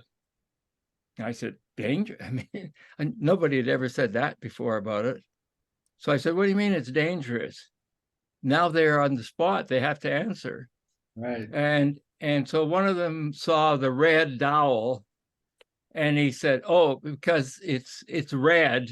Red is dangerous, therefore it's a dangerous model. So talk about Manu's idea of reality is nothing but perception. So he had to come up with this off-the-cuff answer about why that model was dangerous. I don't know why I thought of red when you were talking, when you just say, you know, this, your thing was blue. Before you say red, I thought about it, just say you would be red. and then the other notation that I have, maybe, I don't know if that has sense, is relationship between China and India at that time. And I guess in India, they will used to say red China. Yes. And they will speak to kids that red is China, it is dangerous for us. Yeah, so no, maybe I'm just speculating, you know. Well, I mean, this is the other thing that always bothered me, was why Indian people, South Asian people, were called East Indians. And I kept saying, by accepting yourselves as East Indians means you're relating to the British Empire and you're east of, you know, the empire capital. Yeah. But you're Indians. In fact, you're the real Indians, so to speak. So why don't you just call yourselves Indians? And it was so ingrained in their culture that they just identified without thinking about it as East Indians. So that's in relationship to Calcutta, right? No, the relationship was to London. Yeah. I was thinking maybe that, you know, Calcutta was the capital of the British India Empire. Yeah. So if you're talking about going west of that, you know, you have West Indians, right? You go west like this, you have West Indian in the Caribbean, as the British used to call. Yeah. And then you go east, you have East Indians in China, in Southeast Asia, in the Philippines, and all these places. Maybe. Yeah, it's just fascinating how, again, we choose to identify ourselves. And anyway, that's my takeaway. And thank you. Fantastic. Hey Joe, where did you get that picture? Yeah, there it is. A friend of mine, a friend of mine actually recently shared it with me. So does he actually? Can we get that? Can we order that? No, the company that was making them went out of business quite a few years ago.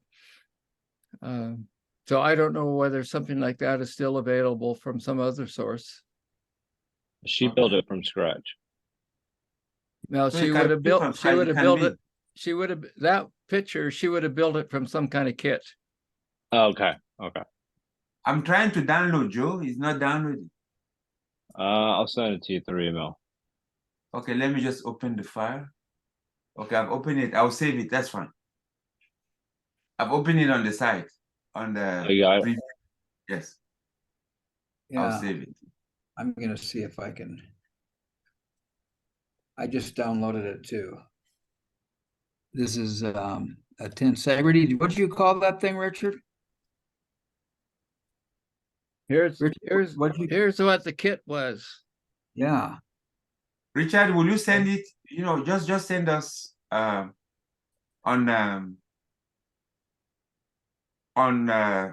by mail. This. And then I Yeah. think I'll try to build it. I don't know. Oh, That'd be okay. cool. I know what I can send. Yeah. But Well, it's send it to all four of us, and then I will put it in the history record. So when people look at it 5 years from now, it'll be on the event as part of the event. Can we call it Tensegrity, the They- Tetrahedron, Richard? Maybe a yeah, title. they called it a Tensegra toy. So they played on the word toy. And the full kit allowed you to make an icosahedron. But if you didn't want to make an icosahedron, you could make 5 tetrahedrons or 6 tetrahedrons, I think it was. Wow, what a great tool. So this one is just one of the tetrahedrons. I had staff at work at one time, they took a whole kit and they actually made the icosahedron. In fact, I have it in my office here. Wow. Yeah, I'll try and send you some information on it, and then I'll see if I can find maybe where the source of what Joe just showed, or maybe his contact can tell us where she got it from. Yeah. Actually, Richard, her name's Mona. She comes occasionally to 52 Living Ideas. Oh, okay. Yeah. Well, I'll look it up some more. That's good. Great. Okay, passing it off to me. No, this is so cool. I got to tell you that there were times sometimes in groups, there's an agenda, and like we have to do the agenda. And so what happens is I get left behind because I'm still hanging on to a word. What I love about this group is that we get to hang on to the words as long as we want to and keep talking. I love it. And I love each individual's perspective. Especially, what a miracle, Richard, that you were on tonight with Julián, and here he is involved with kids, and he got to, now he's take his tetrahedron out, and maybe hopefully he'll just create a way to have a conversation with somebody and have them think more deeply than they would have before. I mean, you say, if I say to you, name 4 things in your life, and you name 4 things. But if I give you a tetrahedron and say, hey, each one of these points represents something in your life, name them. And now you see relationships already there. And so it's a way to add depth to the conversation. Mm-hmm. Because most people don't think 4-dimensional, tetrahedronal, they think square. Right. And those relationships in a square, there's 4 points in a square, but it's 2-dimensional. And it doesn't have those same relationships that a 3D tetrahedron has. That's powerful. And you said Fritjof Capra. I'm really pissed because I have one of the first Tao of Physics books, and then I got a 50th edition. I remember 50th year edition. I remember Tao of Physics when I read that book. It was hard to breathe because Fritjof Capra actually defined religious concepts in the most scientific way. And I thought, oh my gosh, if people read this, they're going to get religion is not just mythical thing. Yeah. There's actually a scientific basis for for this mythology. And that maybe science can replace all the reactive tribal stuff going on. And boy, I'll tell you, Turning Point is such a powerful book for me.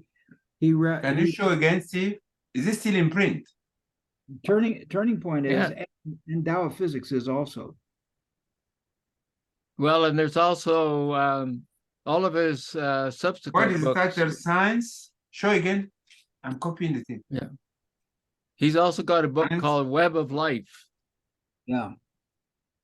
The guy is amazing. What is all? Show. Society and I'm copying. Oh. And the rising culture. This is so cool because he quotes Toynbee in here. Looking for the graph right now. And this is something I've used over and over again. This book is so profound. I mean, like, I don't know if you see this, but like, there's my notes, right? And I'm like doing all sorts of crap.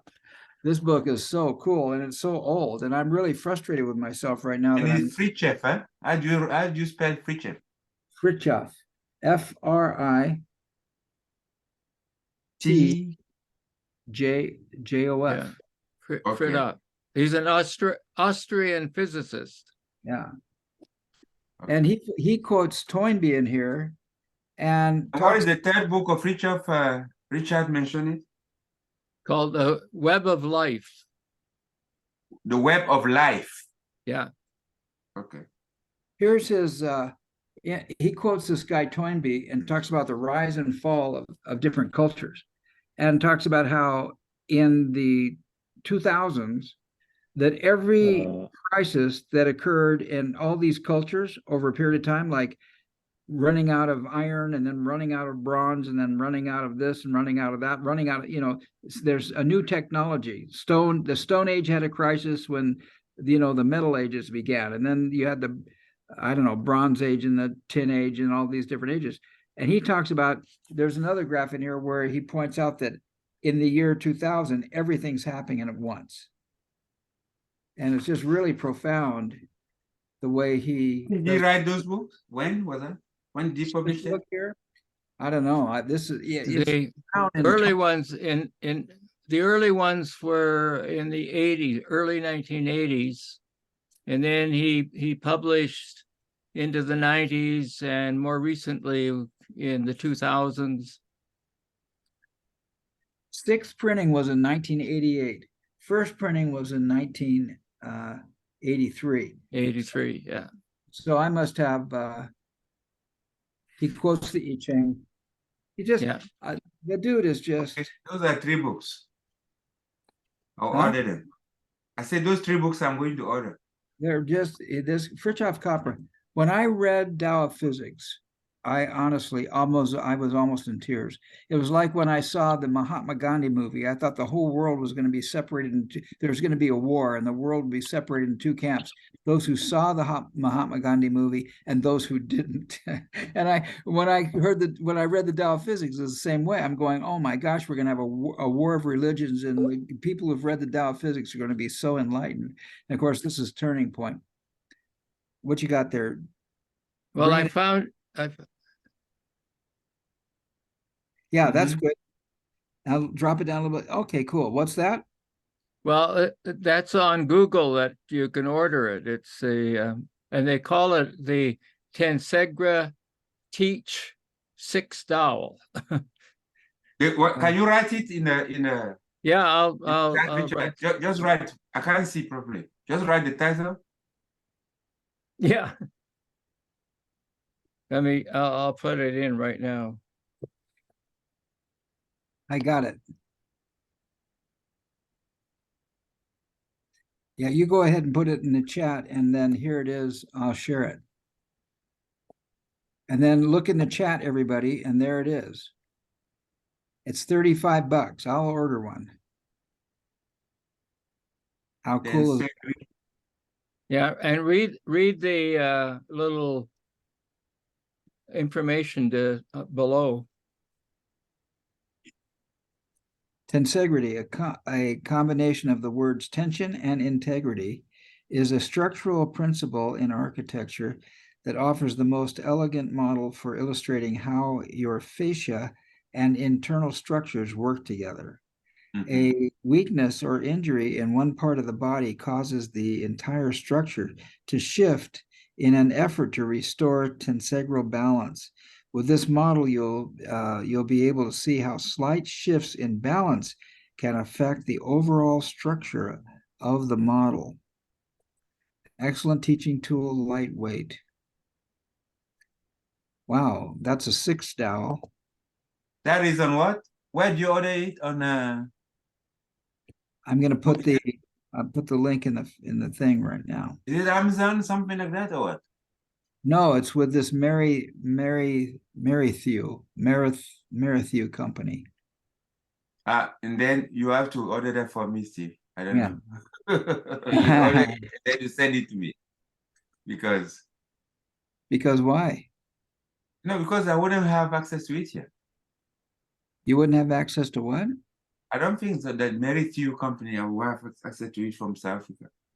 I'll tell you what, I'll check it out and see what I can. My trouble is I'm leaving on a trip. I'll try to see what I can do on this. I'm really busy. The link I put in there, Manu, so that'll be in the chat. Click on that link and then do your investigation. Okay. See if they ship to Africa. That's the question, right? Yeah. I'll do my Yeah. investigation. All right. I wish I weren't so busy. I just got called from the tonight as I pulled in from driving. I drove 9 hours today. I drove 4.5 hours down to St. George, Utah, and then 4.5 hours back up here. I met with my brother for 4 or 5 hours and then came back up, and I got 5 hours of sleep, 4 hours of sleep last night, and did that trip.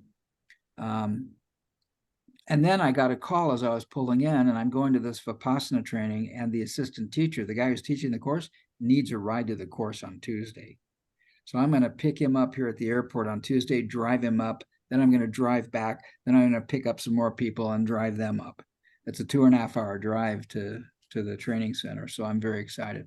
Okay, so how am I feeling? What's my takeaway? Wow, am I honored to be hanging out with you people. I started saying, there was a time when there was an agenda and we had to cover so much stuff in so much time, and tonight Julián came on, and Richard, you were there for him in such a huge way.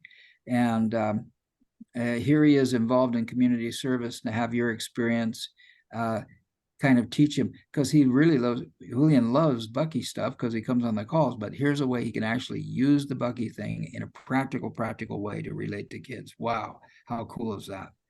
And also, Richard, I noticed that you being a suicidology expert, or at least whatever that is, you've worked in it for decades and decades. For you, your perspective on Bucky is really profound too. Joe, tonight you brought up something that blew me away. You said, I need general principles because there are things which are not seen. Dealing with the unseen. Even with the unseen. When I just deal with what I see, I can make mistakes. But when I apply general principles to what I see, I can now deal with that which is unseen, because I'm working from my general principles. So if what I'm seeing, there's something left out, then that's quite amazing to me. I thought that was really cool. And then I got the other quote I already mentioned to you: effective exploration requires effective record keeping. I'm doing a whole thing on my book on extreme mindfulness about keeping records and actually creating an intention before I go into a project, journaling the intention, then measuring my exploration. I'm going to use that quote in my book for sure from Bucky. And then this other idea was comprehend. I mean, everybody talks about design. Oh, it's so cool to be involved in design. Yeah, I'm a design specialist. Well, how about comprehensive anticipatory design science? Strategies based on the science of comprehensive anticipatory design. Wow. So what a great time tonight. Manu, I'm so grateful for your topological approach to every dadgum thing. Sometimes I get so frustrated because I don't understand what the hell is going on. But I'm grateful to be able to ponder, and grateful to hang out with you guys. Thank you very much. I'm complete. I won't be here for 2 more Saturdays. Joe will be in charge. He's going to run the show, and I'll see if you're at the Wednesday meeting. I'll see you Wednesday. Okay. I hope everybody shows up. We do, Joe. So thank you. Take care, my friends. Bye-bye, everybody.